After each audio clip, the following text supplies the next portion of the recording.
There is a time in your life where you leave your soul.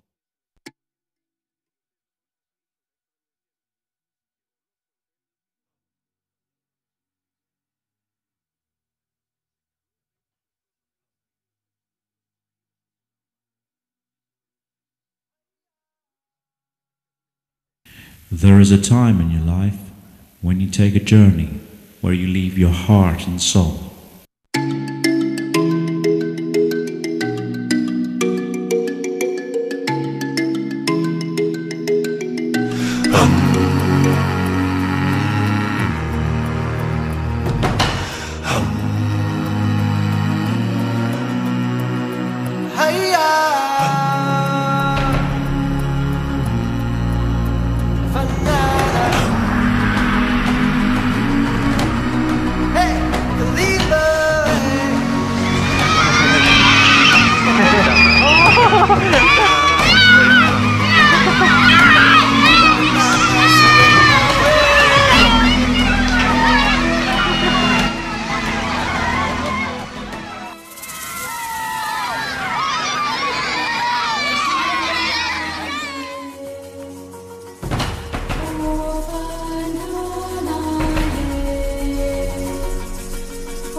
Ενενήντα σχολεία δημοτικά, 90 σχολεία σε διάφορες κατευθύνσεις.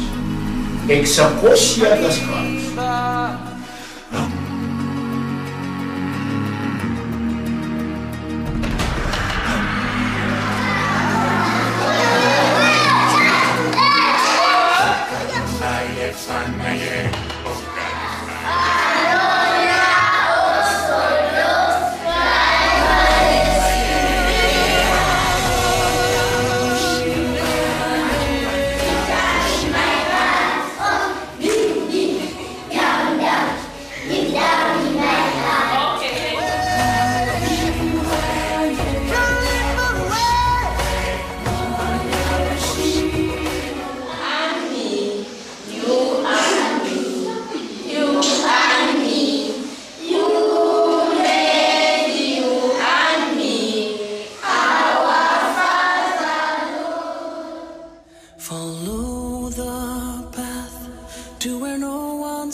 Ουγκάντα λοιπόν, ίσως από τις πιο φτωχές χώρες του κόσμου, μια περιοχή όπου πονάει και μια περιοχή την οποία επισκέφθηκε μια παρέα κριτικών η οποία πήρε την απόφαση μόνη της, αυτή η παρέα, να πει πάμε να προσφέρουμε πώς και γιατί, και έχουμε σήμερα στα χέρια μας αυτό το υλικό. Είδατε μόνο ένα πολύ μικρό μέρος από ένα βίντεο που έχει φτιάξει αυτή η παρέα, όσο υλικό μάζεψε από την Ουγκάντα, από τις ημέρες που πέρασαν εκεί, στα σχολεία, στα ορφανοτροφεία. Μέρες που τους συγκλώνησαν και τους έκαναν να αφήσουν εκεί την καρδιά τους. Γι' αυτό και ο τίτλος, να τους καλησπερίσω. Έχουμε κοντά μας τον κύριο Κωνσταντίνο Κολυμπιανάκη.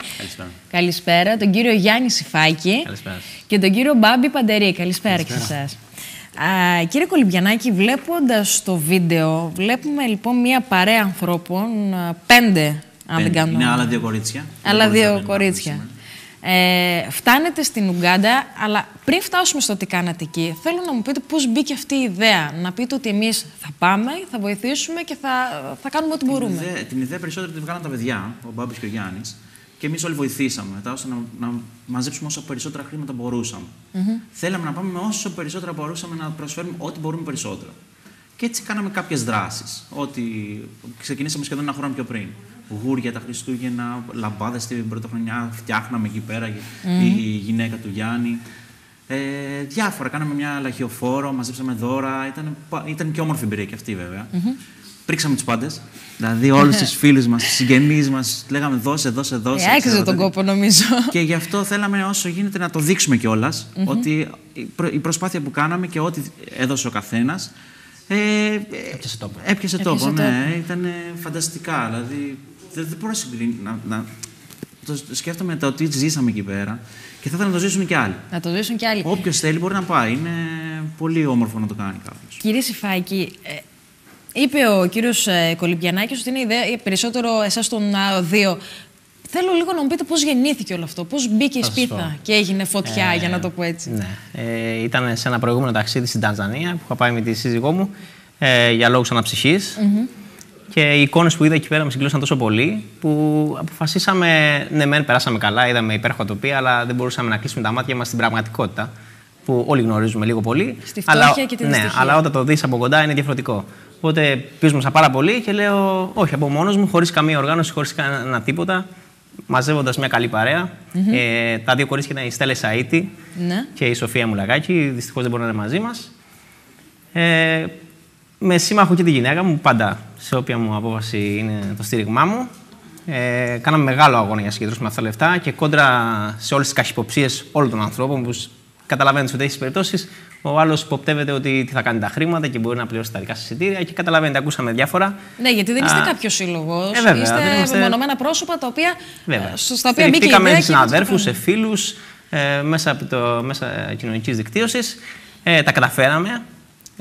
Για να πω την αλήθεια, το ποσό ξεπέρασε τις δικές μου προσδοκίες και ήταν απόλυτα επιτυχία στο ταξίδι. Κύριε Παντερή, χρειάζεται και μια πολύ συγκεκριμένη διοργάνωση όλου αυτού του ταξίδιου, είτε σε ό,τι έχει να κάνει τη δικιά σας την προσωπική ασφάλεια, είτε έχει να κάνει με έγγραφα, είτε έχει να κάνει με ανθρώπους οποίους αναζητήσατε εκεί να έρθετε σε επαφή για να τους βρείτε και με ποιους ήρθατε σε επαφή εκεί. Αυτό έγινε πριν καν φτάσουμε εκεί. Είχαμε πάρει όλες τις πληροφορίες που χρειαζόμασταν, ποιον θα συναντήσουμε εκεί. Από εδώ φυσικά χρειάστηκε να κάνουμε κάποια εμβόλια για να είμαστε ασφαλείς. Απευθυνθήκαμε στο υγειονομικό τμήμα, κάναμε ό,τι ακριβώς χρειαζόταν. Όταν φτάσαμε εκεί, όντως μας περίμεναν οι άνθρωποι που είχαμε κανονίσει. Είχαμε μαζί μας ένα φύλακα άγγελο, ένα ντόπιο από εκεί, ο οποίος σπουδάζει κιόλας στην Κύπρο με υποτροφία, μιλάει ελληνικά και ήταν μαζί μας σε όλο το ταξίδι και τον ευχαριστούμε κιόλας στο Σίμω. Μας βοήθησαν αρκετά. Σας βοήθησαν αρκετά. Ναι. Πάτε, κύριε Κολυμπιανάκη, λοιπόν εκεί. Έχετε μαζέψει ό,τι μπορούσατε, σε ό,τι έχει να κάνει με την βοήθεια την οποία θέλατε να προσφέρετε στα παιδιά αυτά. Πρώτη εικόνα, πρώτο συναίσθημα, τι πρώτο αντικρίσατε, γιατί έχω την αίσθηση ότι ήταν ένα μεγάλο σοκ όλο αυτό. Κοίταξε, όταν είσαι στο αεροδρόμιο και σε περιμένουν 5-6 μαντραχαλάδες, με λάθος το όνομά του γραμμένο, αλλά ήταν... Όλοι γίναμε μια οικογένεια. Δηλαδή, ο Σίμος, αυτός που λέμε, ήταν ένα άτομο φανταστικό. Τα πάντα μας φοβόταν για μας, για οτιδήποτε. Δηλαδή, δεν μ' άφηνε να κατέβω το αυτοκίνητο μερικές φορές. Υπήρχαν κινδύνοι και ήθελα να σας προστατεύσει. Ναι, μην μας απαγάγουν. Μην φοβάται κανείς να πάει. Ήξερε ότι κρατούσαμε κάποιο ποσό. Αυτός ήταν πολύ επιφυλακτικός. Ναι, πρέπει να προσέχουμε. Ναι, και δεν ζητήσανε τίποτα για αυτούς. Εννοείται ότι πηγαίναμε και φαγητό μαζί, όλα αυτά. Ήμασταν σχεδόν 20 ώρες το 24ωρο μαζί. Ήταν όλα ωραία. Κύριε Σηφάκη, πιο δυνατή εικόνα από όλες αυτές που εμείς βλέπουμε ένα πολύ μικρό κομμάτι των όσο ζήσατε, γιατί μείνατε σχεδόν μία εβδομάδα μαζί με αυτά τα παιδιά, με αυτά τα χαμόγελα τα οποία εμείς τα βλέπουμε τώρα χαμογελαστά, αλλά είναι παιδιά τα οποία υποφέρουν στην καθημερινότητά τους. Για να σας πω την αλήθεια, εγώ δεν είδα παιδιά να υποφέρουν. Είδα τα παιδιά να στερούνται πολλά πράγματα, αλλά όχι να χαμογελάνε πιο πολύ από τα παιδιά εδώ πέρα που έχουμε, να μην ζητάνε τίποτε. Έχω ζήσει σε ταξίδια μου να κοιτάνε παιδιά τα παπούτσια μας, για παράδειγμα, αλλά εκεί δεν το έζησα αυτό. Ενώ τα περισσότερα δεν είχαν παπούτσια, ήταν όμως πάρα πολύ χαρούμενα και ήταν πάρα πολύ ευτυχισμένοι αυτό το λίγο που τους δίναμε, ένα τετράδιο και ένα μολύβι. Η πιο δυνατή στιγμή για μένα ήταν ένα 11χρονο αγόρι, ο Τζιοβάνι, ο οποίος έμεινε χαραγμένος στην καρδιά μου, λέγοντας μου ότι αγαπάει πάρα πολύ το σχολείο, ότι ήθελε να μάθει πάρα πολύ πράγματα για τη χώρα μου και δείχνοντας του φωτογραφίες ενθουσιαζόταν. Ξέραν την Ελλάδα? Όχι, δεν την ξέραν, ασφαλώς. Ήθελε να μάθει και τη γλώσσα μου, ήθελε να μάθει νέα πράγματα. Και ήταν η πρώτη φορά που συναντώ ένα παιδί που μου λέει ότι αγαπάει το σχολείο και αυτό που κάνει και ήταν να την είχε οικογένεια. Και εκείνο που με σόκαρε πιο πολύ, ότι ένα παιδί αποκομμένο από τον έξω κόσμο, όμως γνωρίζει ότι μου λέει: θα ήθελα κι εγώ να είμαι άσπρος και να έχω ίσια και μακριά μαλλιά. Και του λέω: γιατί το λες αυτό? Μου λέει: είναι πιο καλά να είσαι άσπρος. Ένα παιδί που δεν έχει αντίληψη του έξω κόσμου, γιατί δεν υπάρχει τηλεόραση και αυτά, γνωρίζει τη διάκριση που υπάρχει και ότι οι άσπροι έχουν καλύτερες συνθήκες ζωής. Βέβαια, κακά τα ψέματα δεν έχουμε ξεπεράσει αυτούς τους διαχωρισμούς. Κύριε Παντερή, εσείς πιο συγκλονιστική στιγμή από όλα αυτά τα οποία βλέπουμε? Σίγουρα όταν την πρώτη μέρα που φτάσαμε στο πρώτο ίδρυμα, στον Πόμπο, όταν άνοιξε η πόρτα και δεκάδες παιδιά τρέχανε κατά πάνω μας, ήταν συγκλονιστικό. Και στο δεύτερο ίδρυμα που πάλι μας περίμεναν, που τα πράγματα ήταν κάπως καλύτερα εκεί, στο Μόντε, όμως και εκεί η αγάπη που νιώσαμε ήταν συγκλονιστική, δεν περιγράφεται. Ακόμα και τώρα που βλέπω τα βίντεο, συγκινούμε, είναι φοβερά. Είναι πολύ λογικό να συγκινήσουμε. Τα παιδιά όντως μπορεί να στερούνται πράγματα, αλλά τα χαμόγελά τους ήταν πραγματικά γνήσια. Γνήσια χαμόγελα και με πόσο λίγο πράγματα γίνανε ευτυχισμένα ακόμα περισσότερο, έτσι όπως το λέτε και εσείς, κύριε Σηφάκη, αυτά τα παιδιά. Κύριε Κολυμπιανάκη, το ορθόδοξο στοιχείο τι θέση έχει τους δίνει πολύ στην βοήθεια. Ουγκάντα? Δηλαδή, ουσιαστικά όλα τα παιδάκια από εκεί ζουν. Δηλαδή, από εμάς, από την Ελλάδα, τους στέλνουν όλες τις προμήθειες που χρειάζονται. Κάποια ελάχιστα χρήματα εννοείται. Γιατί 364 μέρες το χρόνο τρώνε μόνο καλαμποκάλευρο όλα αυτά τα παιδιά. Και μία φορά το χρόνο της μεταμορφώσης που γιορτάζει η Εκκλησία που είναι στον Πόμπο, τρώνε κρέας. Οπότε τα παιδιά βέβαια είναι ευχαριστημένα, είναι χαρούμενα, θέλουν να εκπαιδευτούν. Γι' αυτό τους προσφέραμε και εμείς και ένα λάπτοπ. Τους πήγαμε, τους είχαμε περάσει χιλιάδες βιβλία μέσα, μαθηματικά, φυσική, διάφορα και έναν προτζέκτορα, για να μπορούν να εκπαιδευτούν. Γιατί η εκπαίδευση είναι η βάση. Οπότε ίσως μπορεί να κάνουν μετά στη ζωή τους. Αν δεν εκπαιδευτούν, δεν θα μπορέσουν να προχωρήσουν. Κάνατε και κάποια βάφτιση στην Ουγκάντα? Ναι, το είχαμε σκοπό αυτό. Η αλήθεια, είχα συναντηθεί με τον Πάτερ Αντώνιο, όπου κανόνισε. Ο Πάτερ Αντώνιος, να πούμε ότι είναι εκεί. Βρίσκεται εκεί. Είναι εκεί, ναι, και έρχεται κάθε χρόνο βέβαια στην Ελλάδα. Γιατί έχει άμεση σχέση όχι μόνο με την Ελλάδα, αλλά και με την Κρήτη. Και με την Κρήτη. Σας είπα ότι τελείωσε την ιερατική σχολή στα Χανιά. Μιλάει άπτα στα ελληνικά, βέβαια. Είναι ένας πολύ αξιόλογος άνθρωπος και τον ευχαριστώ πάρα πολύ και για τις πληροφορίες και για όλα όσα έχει κάνει εκεί πέρα. Πραγματικά ο άνθρωπος έχει κάνει εκπληκτική δουλειά πάνω σε αυτά τα παιδιά. Ο Σίμος, το παιδί που μας βοήθησε, που σας είπα, είναι ένα παιδί που το έχει βρει στο δρόμο. Και εγώ θέλω να ευχαριστήσω προσωπικά τον Σίμο και τον περιμένω να έρθει και το Πάσχα να τον φιλοξενήσουμε, να του δείξουμε τι θα πει κριτική φιλοξενία. Ναι, η βάφτιση ήταν ένα πάρα πολύ δυνατό συναίσθημα. Όχι όπως τη φαντάζεστε ή όπως έχετε δει να γίνεται εδώ πέρα, με πολύ απλά μέσα. Είναι εδώ και τα πλάνα που βλέπουμε, έτσι. Ο Σίμος τραβάει εδώ πέρα. Του είπα να μην αλλάξει επάγγελμα. Βάφτιση πόσο παιδιών? Ένα παιδάκι? 4 και είμαστε και οι 5 γονείς, γιατί δεν υπήρχαν 5 παιδάκια να βαφτίσει ο καθένας. Όλη η ομάδα βαφτίσαμε τα 4 παιδάκια. Βάφτιση λοιπόν στην Ουγκάντα. Δεν ξέρω, το συναίσθημα ποιο θα μπορούσε να είναι εκείνη τη στιγμή? Είναι μοναδικό. Μοναδικό. Πέρα από το ταξίδι που κάναμε, με τα αγαθά που προσφέραμε, και αυτό ήταν κάτι που μας ένωσε ακόμα περισσότερο με τη χώρα. Θέλετε να επιστρέψετε, κύριε Κολυμπιανάκη, γιατί έχω βάλει επίτηδες στον τίτλο αυτό, εκεί που άφησαν την καρδιά τους, ενώ σε εσάς, με αφορμή φυσικά και το βίντεο και το μοντάζ που έχει γίνει στο βίντεο. Πάρα πολύ να επιστρέψω και να προσφέρουμε στη μάμα, τη μαγείρισα, η οποία ήταν και μαθήτρια εκεί πέρα στο σχολείο και ξαναγύρισε για να βοηθήσει την κατάσταση και έγινε η μαγείρισα του σχολείου. Μας ζήτησε μία αίθουσα για να μπορούν να τρώνε όλα τα παιδιά μαζί, σαν οικογένεια. Είναι λέει οικογένεια, αλλά θέλουν μια αίθουσα να τρώνε. Γιατί τώρα είναι ψιλοχή με κατάσταση. Κάτω από δέντρα τρώνε, στα χώματα μέσα, έστω και το λίγο αυτό φαγητό που έχουν. και δεν ξέρουν και ποια παιδάκια έχουν φάει. Τα μικρά μπορεί να μην πάνε να περάσουν, να φάνε, ξέρω εγώ. Άρα δεν έχουν εικόνα ποιος έχει φάει και ποιος όχι. Αν έχουν μια αίθουσα, η οποία δεν είναι τεράστιο ποσό, 15.000 φτιάχνεις όλη την αίθουσα τα πάντα. Δεν είναι ένα τεράστιο ποσό. Και για να είναι πιο σωστά όλα τα πράγματα.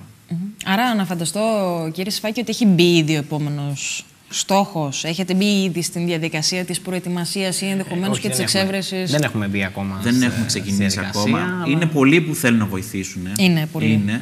Αλλά πολλοί το λένε και μετά δεν προχωράει το θέμα. Θα ήθελα χορηγούς. Γιατί όχι. Κάποιος χορηγός να πει: θέλω να δώσω χρήματα να βοηθήσουμε.